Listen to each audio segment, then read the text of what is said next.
now. Just the fact that we're sitting here in the shiur learning Torah. We love Hashem, we love His tzaddikim, we believe in Him. We love each other, we all want each other to succeed. There's so many mitzvot that we're fulfilling just by our being here. Yeah, no one seems very excited. Yet, no one's jumping of joy here. Yo, I don't see you.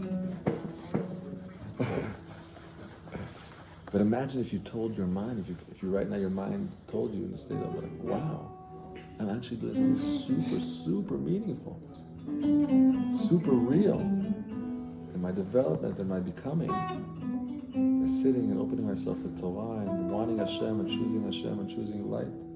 This is a very significant, very real thing. This is going to advance my whole life forward. I'm choosing Ani Bocher B'chaim.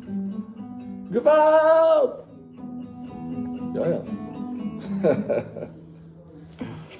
So this is the disconnect. This is the disconnect that we have in our world between our own emotions and our own. It's all ours.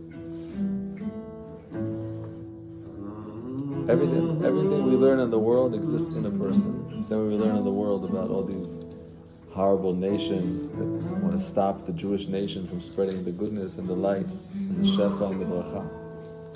Also in my little world, in my little Moshe world, there's some evil kings conspiring.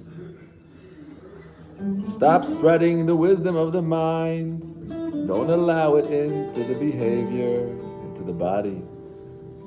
Don't stop doing mistakes. Don't grow up. Don't be mature.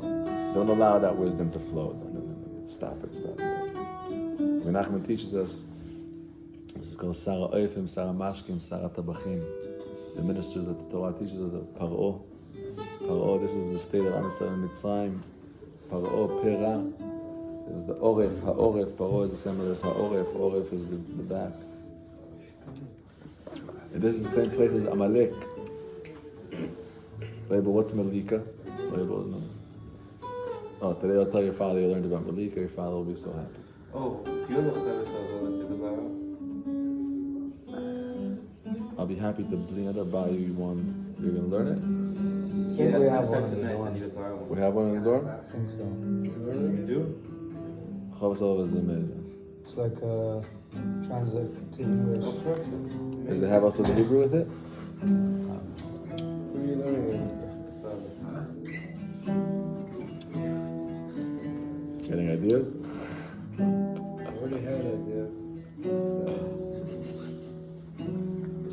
Just ideas. You have that kind of relationship? What? You have that kind of relationship to learn with your father? What are you doing? Oh, no, I don't know what you're talking about. Huh? You have that kind of relationship? Capacity to learn? That's not the point. Whether we do or not. The point is that my idea was to learn. With him? Oh, Chavos Alvavis. Yeah, just to Oh, learn. very good, very good. No, to learn with the father is very good. A lot of people, it's anyone has this schut at a stage to learn with the father. It's good to have a chavrusa and something. It connects.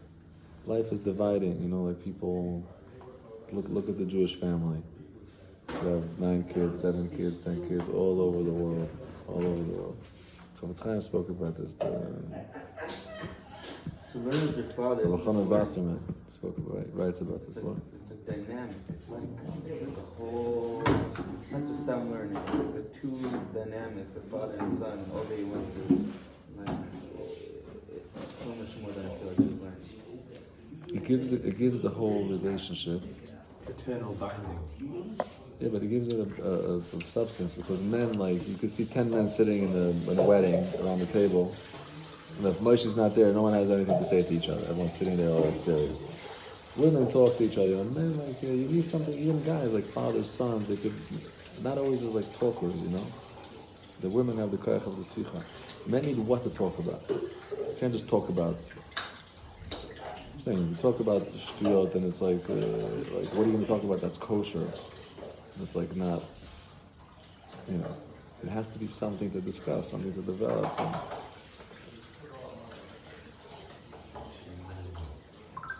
I think in the olden days,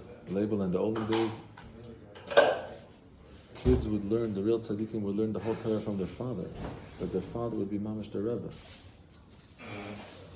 In many cases, the kids were much bigger than the parents. In many cases. By the Kadmonim, it was like that. There'd suddenly be neshamas, like young neshamas that came in that like blew everyone away. Hashem has to say that how he brings tzaddikim into the world. Big neshamas could come in funny packages, random times. Hashem doesn't ask nobody questions. Me and Moshe were reading the book Chazon Ish.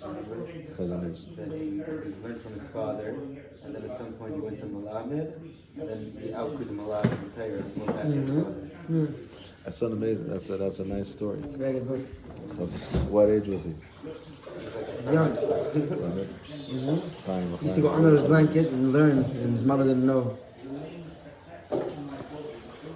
His mother used to get upset when he used to learn. Mother didn't want him to learn at night. He used to stay up all Chazon night. Ish. The Chazon Ish's writings, not that I learned too much Chazon Ish. His yard was just now.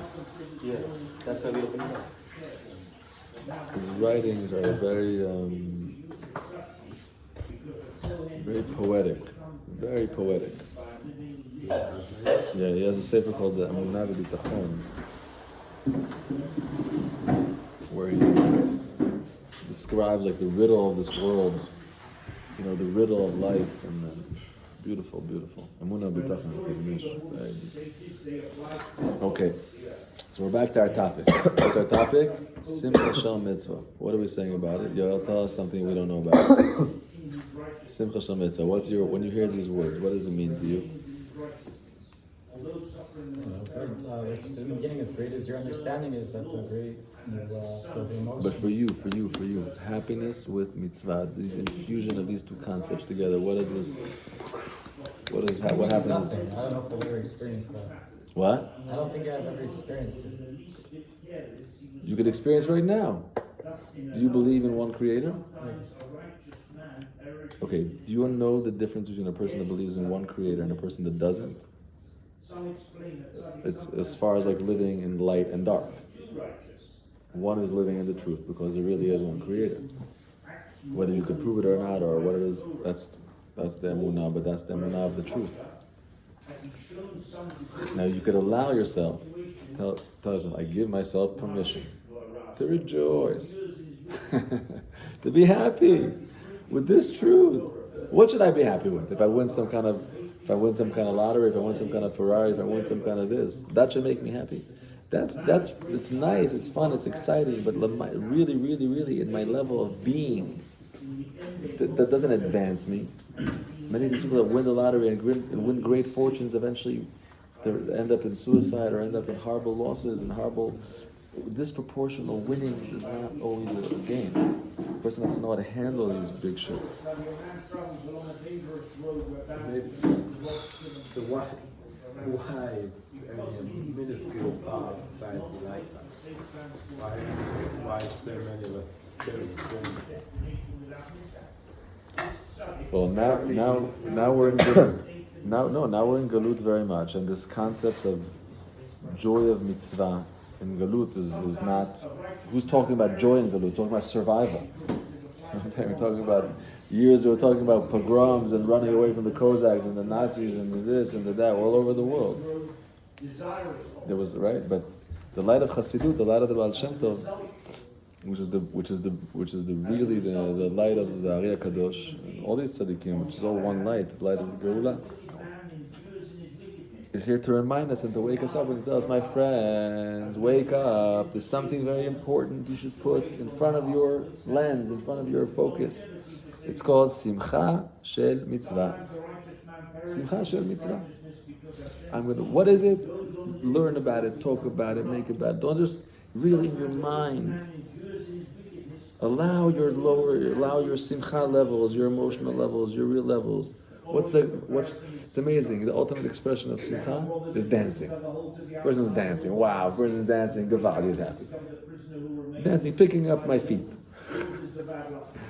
That's like, yeah. All the levels, not the feet. It's all the levels are picked up, even the feet, till the feet, including the feet. Chaim Leib,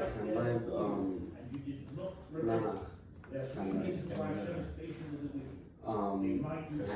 he was talking about what's it called?